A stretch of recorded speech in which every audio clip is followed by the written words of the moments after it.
नमस्कार, मैं साहिल कुमार। हेडलाइन देखना शुरू कर दिया है आपने। आपको बता दें कि बाबा साहब आम्बेडकर को लेकर जो बयान दिया था गृह मंत्री अमित शाह ने, अब उसको लेकर वो फंसते हुए दिख रहे हैं। जी हाँ, राष्ट्रीय जनता दल में कार्यालय में जो है आज प्रेस कॉन्फ्रेंस किया गया, जहाँ पे जो है मसौरी की विधायिका रेखा पासवान के साथ शादो पासवान और उनके साथ ही जो है उनके प्रवक्ता सारिका पासवान पहुँचती हैं और पूरी तरह से जो है गृह मंत्री के ऊपर जो बयान दिया गया उसके ऊपर जो है वो अपना प्रतिक्रिया देते हुए दिखते हैं और हमलावर दिखते हैं। आपको बता दें कि उन्होंने कहा है कि गृह मंत्री जो है वो कोई भी बात बोलने से पहले सोचते समझते नहीं हैं, जो बात बोलते हैं उन तथ्यों पर वो रुके हुए भी नहीं रहते हैं। आपको बता दें कि क्या कुछ कह रहे हैं साधु पासवान के साथ सारिका पासवान, रेखा पासवान। पहले आप उनको वीडियो में सुनिए। अपने पद से इस्तीफा दे देना चाहिए और मैं चेतावनी भी देना चाहता हूं कि 85% के लोगों को भारतीय जनता पार्टी के लोग ललकारेंगे। जदयू में आपत्ति है बाबा साहब अम्बेडकर से, हिंदुस्तान छोड़कर चले जाए। बाबा साहब संविधान देने वाला नहीं बल्कि एक विचार थे। जिस तरह से सब बीजेपी के लोग बाबा साहब को अपमान करने का काम किया, कतई बाबा साहब के चाहने वाले लोग अपमान का बदला हम लोग लेंगे। अम्बेडकर साहब का अपमान पूरे देश का अपमान है। हम घंटे घंटे की चोट पर कहते हैं, छाती ठोक कर कहते हैं कि बाबा साहब हम लोग की भगवान थे, हैं और रहेंगे। देश का गृह मंत्री का किस तरह ध्यान आया, ऐसा तो लगता है कि लिख लौड़ा पर पत्थर। कोई लगता ही नहीं कि पढ़े लिखे हमारे गृह मंत्री हैं। इस तरह का बचपना व्यंग, उन्हें तो शीघ्र इस्तीफा दे देना चाहिए अपने पद से। और तमाम जो हमारे मुस्लिम जाति के सांसद हैं 131 सभी को इस्तीफा दे, मैं इन लोगों को मांगना चाहिए सदन में। एक व्यक्ति नारा देता है कि मैं तो शेर का बेटा। आज कौन सा दिल में घुस गया भाई? शेर का बेटा अपने आप को कहने वाले उड़न खटोला से पटना आते हैं, नीतीश कुमार जी को पानी पीती कर पूछते हैं। आज उनका मुंह चुप क्यों है? क्यों नहीं देश के गृह मंत्री से वो इस्तीफा मांगते हैं?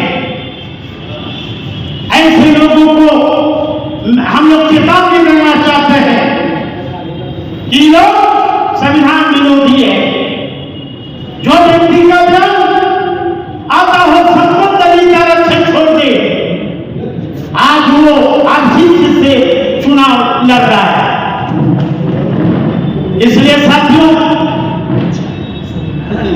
हमें ये कहना चाहते हैं देश के प्रधानमंत्री जी से कि तत्काल देश का हो गृह मंत्री देश के लोगों से माफी मांगे और देश के प्रधानमंत्री जी से हम आग्रह और अपील करेंगे कि भारत सरकार के गृह मंत्री को तत्काल पदमुक्त किया जाए और देश की जनता से माफी मांगा जाए।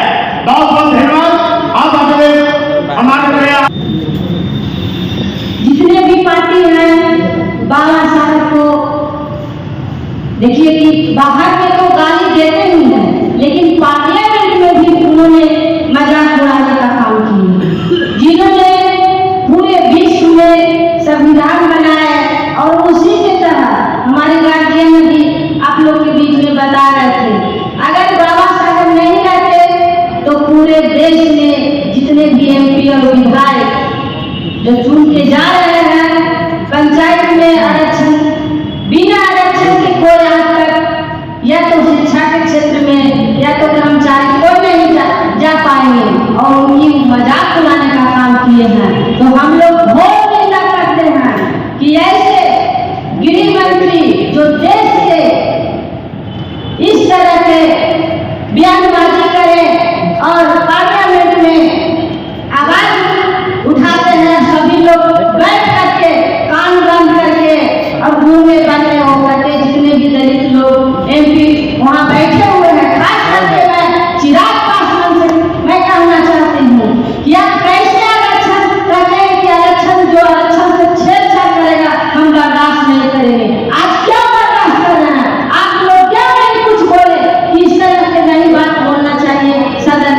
और सब कान बड़े करके सुनते हैं तो हम लोग सड़क से सदन तक विरोध करेंगे और गृह मंत्री अमित शाह को पुतला दहन करेंगे। इसी के साथ मैं अपना बात कहा कि अम्बेडकर का नाम जितनी बार लेते हैं, अम्बेडकर अम्बेडकर अम्बेडकर एक फैशन बन चुका है। और अगर अम्बेडकर के जगह अगर भगवान का नाम लेंगे तो इनको स्वर्ग की प्राप्ति होगी। मैं इन चड्डीधारी गैंग और इनके कठपुतलियों के साथ कहना चाहती हूँ कि अम्बेडकर का नाम तो फैशन का नहीं है। फैशन में लिया गया कोई नाम नहीं है, वो एक विचारधारा है, वो एक न्याय है जिसको कि समझना भारतीय जनता पार्टी और आरएसएस और मनुस्मृति को मानने वाले, उनके रास्ते पे चलने वाले लोगों के भूले की बात नहीं है। अमित शाह अगर कड़वार हुए तो संविधान की देन है, क्योंकि संविधान जो है ना धर्म ग्रंथों के आधार पर ही लिखा गया है। बाबा साहेब भीमराव अम्बेडकर ने समानता के लिए लिखा संविधान, ताकि देश में हर एक व्यक्ति के साथ न्याय हो सके, उसे बराबरी का अधिकार मिले, चाहे वो महिला हो, चाहे वो पुरुष हो, चाहे वो किसी भी धर्म और किसी भी जाति से आता हो। हमारे धर्म ग्रंथ क्या दिखाते हैं अमित शाह जी?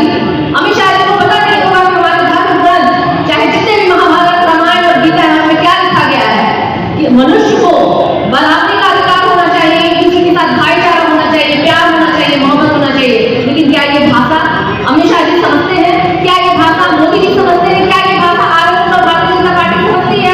निश्चित रूप से नहीं समझती है, क्योंकि इन्होंने तो हमेशा एक नफरत करने का काम किया है। इन्होंने तो लोगों को कटिंग किया है, लोगों को कैसे एक दूसरे से काट के अलग करना है।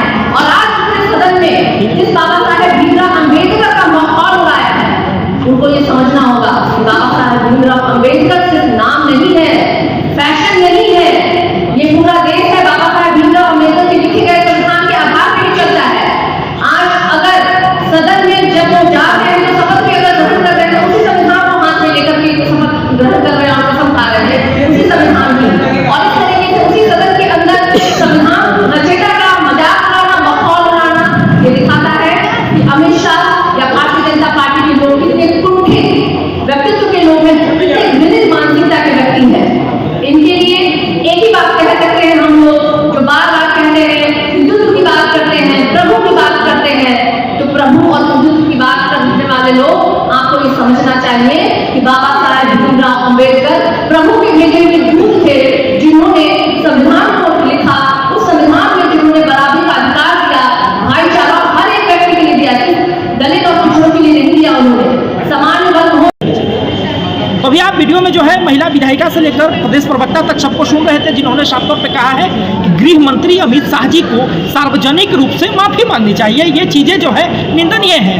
आप उसी के तर्ज पर जो है बोल रहे हैं। आज बोलने का अधिकार जो है बाबा साहब भीमराव अम्बेडकर ने शोषितों, वंचितों, दलितों सबको देने का काम किया है। और जिस आरक्षण कोटे से लोग जो है जीत कर जाकर सदन में बैठते हैं और वहीं पर जाकर उस व्यक्ति की जो है बारे में सुनते हैं, जो व्यक्ति के कारण आज वो सदन में बैठे हैं, उन लोगों से भी जवाब मांगा है। आपको बता दें कि उसको लेकर के उन्होंने कहा है कि अगर चिराग पासवान और जीतन राम मांझी कहते हैं कि हम रिजर्वेशन के साथ हैं और दलितों के साथ हैं, संविधान के साथ हैं, तो वो क्यों कुछ नहीं बोल रहे हैं। जी हाँ, पूरी तरह से जो है एनडीए को इस बात को ही बताया है कि एनडीए जो है संविधान विरोधी है। हालांकि क्या है आपकी प्रतिक्रिया, क्या लगता है आपको कि जो बातें इन्होंने कही है वो आपके ख्याल से सही है? फिलहाल के लिए जो है धन्यवाद। साहिल कुमार के साथ हिंद लाइव देख रहे थे।